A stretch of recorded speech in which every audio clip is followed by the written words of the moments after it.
The HOA accused me of destroying the beach, without realizing I actually owned the beach they were standing on. And when they tried to fine me, they triggered the biggest legal disaster their board had ever seen. That was the moment everything changed. When I stood on the warm sand behind my home, holding a letter dripping with arrogance, threats, and pure ignorance. The HOA had issued a $4,800 beach erosion fine, claiming that my unauthorized, foot traffic and disruptive shoreline behavior had supposedly damaged the coastline. They even said my guests walking on the sand were contributing to environmental destabilization. I laughed at first. It sounded like a parody, but then I saw the signature, Karen, the newly appointed HOA Environmental Compliance Officer, self-declared.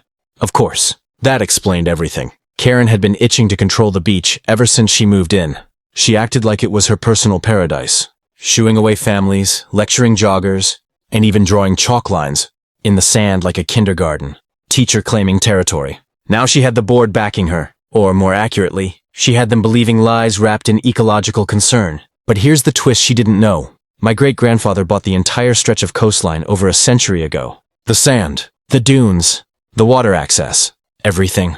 And when I inherited the property, I inherited that land. The beach was not HOA-managed common area. It wasn't community property. It wasn't theirs to police, tax, or control. It was mine. Legally, historically, undeniably. But the HOA didn't care. They slapped me with the fine anyway and scheduled a mandatory hearing where they intended to shame me publicly and demand environmental restitution. Their words, not mine. They even threatened additional charges if I didn't comply. Karen was thrilled. You could practically hear her smiling through the letter. But what she didn't expect was that I had something stronger than an argument, stronger than anger, stronger than her entire board's intimidation tactics. I had documents, original deeds, survey maps, county records, historical property transfers, coastal rights written into law long before the HOA even existed. So I decided I wasn't going to just fight back. I was going to teach them a lesson they'd never forget. I prepared every record, every page, every signature. I made copies. I organized them chronologically. And then I calmly walked into that HOA hearing with a smile, because I already knew how it was going to end. They wanted a war over sand? They were about to sink in it. The HOA hearing was scheduled for a Saturday morning, held in the community clubhouse, the same place where Karen liked to host her mandatory neighborhood awareness meetings, which were basically excuses to complain about everything from lawn length to kids laughing too loudly. I arrived 10 minutes early, carrying a neat black folder filled with every piece of legal documentation I needed. When I walked in, the room fell silent. Karen was already seated at the front table, flanked by two board members who looked like they'd rather be anywhere else. Projector displayed a grainy photo of my beach. My beach. Like it was evidence in some high-stakes crime. Karen gave me a tight smile that wasn't a smile at all. "Thank you for arriving," she said, pretending to sound professional. "We're here to address your intentional contribution to shoreline degradation. You've ignored posted rules, allowed guests to enter restricted areas, and..." I held up a hand. "Restricted areas?" "Yes," she said sharply. "The HOA regulated community beach." I slowly set my folder on the table. The second I did, a few board members exchanged glances. They sensed something was coming. I opened the folder and slid out the first document, an original deed from the early 1900s, stamped, sealed, and preserved. I placed it in front of them. "This," I said, "is the coastline deed. The same coastline your fine claims authority over." Karen squinted at the paper like it was written in another language. I continued, pulling out certified surveys, county filings, and even aerial maps. "This beach has never been HOA property. It predates every house here. It belongs to my family, legally, permanently. You do not regulate it. You do not charge fees for it, and you do not issue fines for people walking on it." The room shifted. Karen's confidence wobbled. "That can't be right," she muttered, flipping through pages she clearly didn't understand. "The HOA guidelines designate the beach as..." "Your guidelines don't override county property law," I cut in, "nor do they override private ownership rights. You've been patrolling land that isn't yours. You've been restricting access to something you have zero legal claim to, and you tried fining me on my own property." One board member cleared his throat. "Karen, did you know about this?" She opened her mouth, but nothing came out. I leaned back, calm and collected. "I'm giving the board a chance to withdraw the fine and acknowledge the mistake. If not, I proceed legally." Silence, then murmurs. Then the board motioned for a private discussion, leaving Karen sitting alone, red-faced and stunned. She had picked the wrong beach to battle for, and She was just beginning to realize it. Karen sat stiffly in her chair while the board huddled in the corner of the clubhouse, whispering frantically as they flipped through the documents I had provided. You could see the panic forming on their faces. Every page they read chipped away at the illusion of authority they thought they had. Meanwhile, Karen avoided my eyes completely, staring straight ahead as if she could hold the world still by sheer will. After 15 tense minutes, the board finally returned to their seats. The president cleared his throat, but his voice cracked slightly. "Thank you for your patience. We reviewed the documents you provided." He paused, choosing his next words carefully.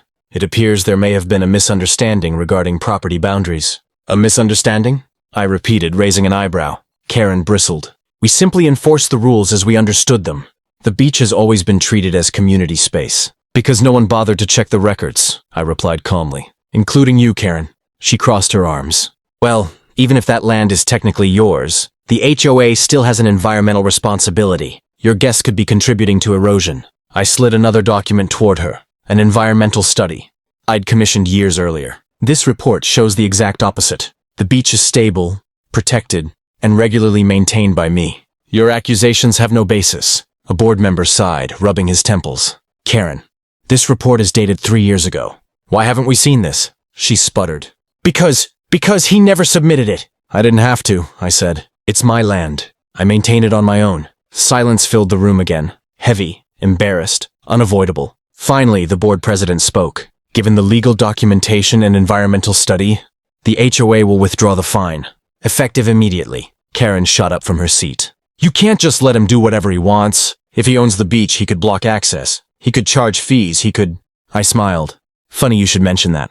Her eyes widened. "I'm not restricting public beach access," I said. "But I am restricting unauthorized regulation, harassment, or fee collection. That includes you patrolling my shoreline like a self-appointed ranger." The president nodded reluctantly. "Karen, he's right. We have no jurisdiction there." She looked like the ground might swallow her. And I wasn't done. "I'll also be requiring the HOA to remove any signage or barriers placed on my land.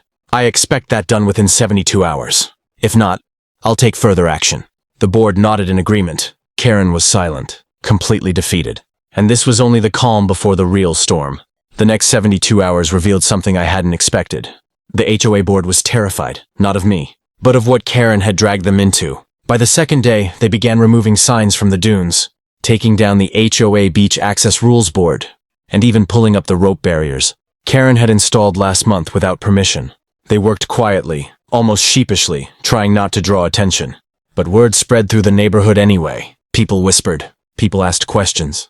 People wondered why their beloved environmental guardian was nowhere to be seen. Karen, meanwhile, kept her blinds closed and avoided the beach entirely. For someone who treated the sand like her personal kingdom, the silence from her side was almost comedic. She had gone from barking orders at strangers to hiding from her own neighbors, who were starting to realize the truth. She had overstepped, overreached, and misled the entire community.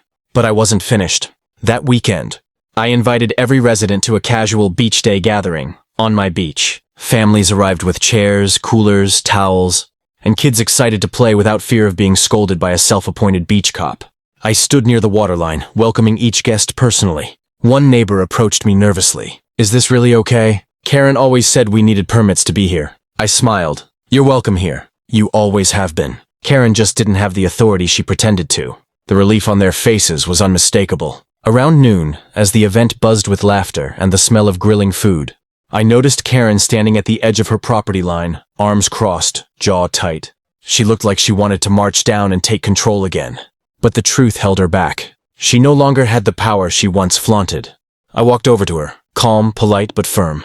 "You're welcome to join us," I offered. "No one's being fined for stepping on sand today." Her eyes narrowed. "You humiliated me." I shook my head. "No, Karen, you did that to yourself when you tried to control something you never owned." She didn't respond. She simply turned and retreated into her house without another word.